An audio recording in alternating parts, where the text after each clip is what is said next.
மல்லி சீரியலில் இன்றைக்கி என்ன நடக்க போகுது அப்படின்னு சொல்லிட்டு பார்த்தீங்கன்னா, எப்பயும் போல் நிஷா வந்து எரிஞ்சிட்ருக்காங்க. எதனால் அப்படின்னு சொல்லிட்டு பார்த்தீங்கன்னா, நானும் அவரோட பொண்ணு தானே, ஏன் என்கிட்ட வந்துட்டு பேச மாட்டேன்றாரு, வீட்டுக்கே வர மாட்டேன்றாரு, அப்படி என்ன ரேணுகா பண்ணிட்டா அப்படின்ற ஒரு கோபம் வந்து நிஷாவுக்கு நிறையவே இருக்குது. ஏன் அப்படின்னு சொல்லிட்டு பார்த்தீங்கன்னா, கதிரேசனுக்கும் நிஷா மேலே பாசம் எல்லாம் இருக்குது. ஆனால் நிஷா வந்து இப்போ பண்ணுற விஷயம்லாம் கதிரேசனுக்கு பிடிக்கல. அவங்க செய்கிற செயல் எதுவுமே வந்து கரெக்டாக இல்லை அப்படின்றது தான் கதிரேசனுக்கு இது. கதிரேசன் கெட்டவர் தான், இருந்தாலும் வந்து அவருக்கே கெட்டதுன்னு நினைக்கிறாங்க பார்த்தீங்களா நிஷா வந்து. அதுதான் வந்து கதிரேசனால் ஏற்றுக்கவே முடியல. என்ன இருந்தாலும் வந்து நீ என் கூட தானே சப்போர்ட்டாக இருக்கணும், நீ வந்து போய் மற்றவங்ககிட்ட பேசிட்டு அவங்களுக்கு ஹெல்ப் பண்ணுற மாதிரி இருந்தால் எப்படி இவர் உங்ககிட்ட பேசுவார் நிஷா, நீ பண்ணுறது கொஞ்சம் யோசித்து பண்ணணும். இப்போ வந்து கதிரேசன் வந்து வீட்டுக்கு வந்துட்டுருக்காரு. வீட்டுக்கு வர வந்து நிஷா வந்து, வாங்கப்பா உங்களுக்கு இப்போ தான் வழி தெரியுதா, இங்கே வர்றதுக்கெல்லாம் உங்களுக்கு வழி தெரியுமா, ஏன் இப்படி இருக்கீங்க, அந்த ரேணுகா தான் உங்களுக்கு கிடச்சிருக்கா அப்படின்னு சொல்லிட்டு பார்த்தா, இப்போ புதுசாக ஒரு பொண்ணு வேறு உங்களுக்கு கிடச்சிருக்காங்களா அப்படின்னு சொல்லிட்டு பேசிகிட்டு இருக்காங்க. அது மட்டும் இல்லாமல் ரொம்ப பாசமாக இருக்கீங்களாமே, அவங்களுக்கு நகைலாம் கொடுக்குறீங்க, ட்ரெஸ் எடுத்து கொடுக்குறீங்க, பாசமாக வேறு இருக்கீங்க, உங்களை அப்பான்றதும் நீங்கள் அவங்கள மகன்றதும் என்னால் பொறுக்க முடியலப்பா. அப்போ நான் யார், எனக்கு ஏன் இப்படி பண்ணுறீங்க, என்னை பார்க்கவும் வர்றதில்ல, இந்த வீட்டுக்கு வர்றதே இல்லை, எனக்கு பிடிக்காதவங்க இடத்துக்கு நீங்கள் ஏன் போகிறீங்க அப்படின்னு நிஷா வந்து எல்லாத்தையும் வந்து கொட்டி தீர்த்துட்ருக்காங்க.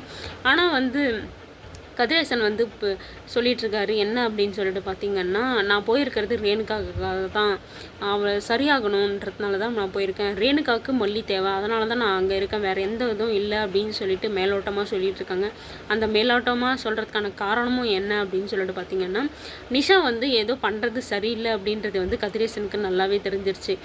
எப்பயும் கேட்காதவ ஆஃபீஸ் பற்றி கேட்குறா, டெண்டரை பற்றி கேட்குறா, அதுவும் ஆஃபீஸில் இருக்கவங்ககிட்டலாம் போய் பேசிகிட்டு இருக்கா அப்படின்ற விஷயம் வந்து கதிரேசனுக்கு தெரிஞ்சிருச்சு. என்ன விஷயம் அப்படின்னு சொல்லிட்டு பார்த்தீங்கன்னா, ஆஷா கிட்ட போயிட்டு டெண்டர் விஷயம் அவங்க கேட்டது வந்து கதிரேசனுக்கு வந்து தெரிஞ்சிருது. அதை கேட்கறதுக்காக தான் கதிரேசன் வந்து இங்கே வந்திருக்காரு. அது மட்டும் இல்லாமல் கேட்கவும் செய்கிறார், நீ எதுக்கு போய் டெண்டர் ஃபைல்ஸ் எல்லாம் கேட்குற, உனக்கு எதுக்கு அந்த டீட்டெயில்ஸ் அப்படின்னு சொல்லிட்டு நல்லா கேட்டுட்ருக்காரு. அது மட்டும் இல்லாமல் நீ தேவையில்லாமல் விஷயத்தெல்லாம் தலையிடாத, நீ பண்ணுறது கொஞ்சம் கூட சரியில்லை அப்படின்னு சொல்லிட்டுருக்காரு. ஏன்னா வந்து இது ரொம்ப பெரிய அமௌண்ட் விஷயம், அதனால தான் நாங்கள் சீக்ரெட்டாக வச்சுருக்கோம். அப்படி இருக்கும்போது உனக்கு எதுக்கு தேவை, டெண்டர் எடுக்க போகிறது நான், கம்பெனி என்னோடது, அது ஃபுல்லாக ஏன் இதுதான், உனக்கு எதுக்கு இந்த சம்மந்தம், தேவையில்லாத இந்த வேலையெல்லாம் எதுக்கு நீ பார்த்துட்ருக்க அப்படின்னு சொல்லிட்டு கதிரேசன் வந்து நல்லா கோவத்தில் திட்டி விட்டுறாரு. நிஷாவுக்கு என்ன பேசுகிறது என்ன பண்ணுறதுன்னு தெரியல. அதை மூடி மறைக்கிறதுக்காக தான் இவங்க இப்படி பேசிகிட்டு இருக்காங்க.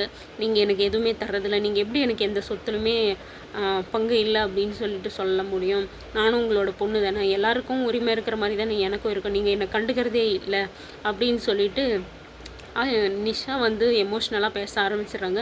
கதிரேசன் ஒரு நிமிஷம் யோசிக்கிறாரு, நம்ம பண்ணுறதும் தப்போ என்னவோ அப்படின்னு சொல்லிட்டு. என்ன இருந்தாலும் சரி, நிஷாவை நம்ப முடியாது. ஏன்னா வந்து இப்போதைக்கு அவள் அக்ரிமெண்ட் போட்டாச்சு ராஜேஸ்வரி கூட. ஸோ இவள் இந்த மாதிரி பிளாக்மெயில் பண்ணி எமோஷ்னலாக அட்டாக் பண்ணி டீட்டெயில்ஸை கலெக்ட் பண்ணணும் அப்படின்னு நினச்சி பண்ணிகிட்ருக்காங்க.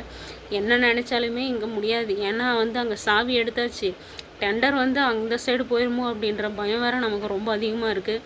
யாருக்கு போனாலும் என்ன, மல்லிகை எந்த லைஃப்பில் வந்து பிரச்சனை நடக்காமல் இருந்தால் சரி, ஆனால் அதுதான் இங்கே பெரிய கேள்வி உரியாக இருக்குது. வந்தவன் வந்து பணத்தோடு போயிட்டா மட்டும் நல்லாயிருக்கும். விஜயோட வாழ்க்கையிலையோ இல்லை மல்லியோட வாழ்க்கையிலையோ நடுவில் வராமல் இருந்தால் கொஞ்சம் நல்லாயிருக்கும். போகிறதுக்கு முன்னாடி நான் ரேணுகா இல்லை அப்படின்னு சொல்லிட்டு போகலான்னா இன்னும் நல்லாயிருக்கும். அவள் பரவாயில்லடா வந்ததுக்கு ஏதோ ஒன்று பண்ணிட்டு போனா அப்படின்ற விஷயமாவது நல்லாயிருக்கும். இல்லை திரும்பவும் ஏதாவது ஒரு பிரச்சனையை கிளப்பி விட்டுட்டு, இல்லை டெண்டர் ஃபைல்ஸ் போனால் போயிட்டு போகுது அப்படின்னு சொல்லிட்டு கதிரேசன் ஒரு ட்விஸ்ட்டை வச்சு டெண்டர் வந்து கதிரேசனுக்கே வர மாதிரி பண்ணான்னா ரேணுகாவும் ரகுவும் வந்து இன்னும் காண்டாயிடுவாங்க. இன்னும் வந்து இங்கே தான் இருப்பார். ரேணுகா வந்து இன்னும் என்ன தொல்லை கொடுத்து எப்படி அடிக்கணுமோ அடிச்சுட்டு தான் நம்ம போகணும், இவ்வளோ நாள் இறங்கி பார்த்தது சும்மா இல்லை அப்படின்னு சொல்லிட்டு இன்னும் இருக்கிறதுக்கான எப்படி வேணாலும் கொண்டு போகலாம், என்ன நடக்க போகுது அப்படின்னு சொல்லிட்டு கெஸ் பண்ணவே முடியல. பல கோணத்தில் யோசனையாக வந்துட்டுருக்கு. வெயிட் பண்ணி பார்க்கலாம் இதுக்கப்புறம் என்ன நடக்குது அப்படின்னு சொல்லிட்டு.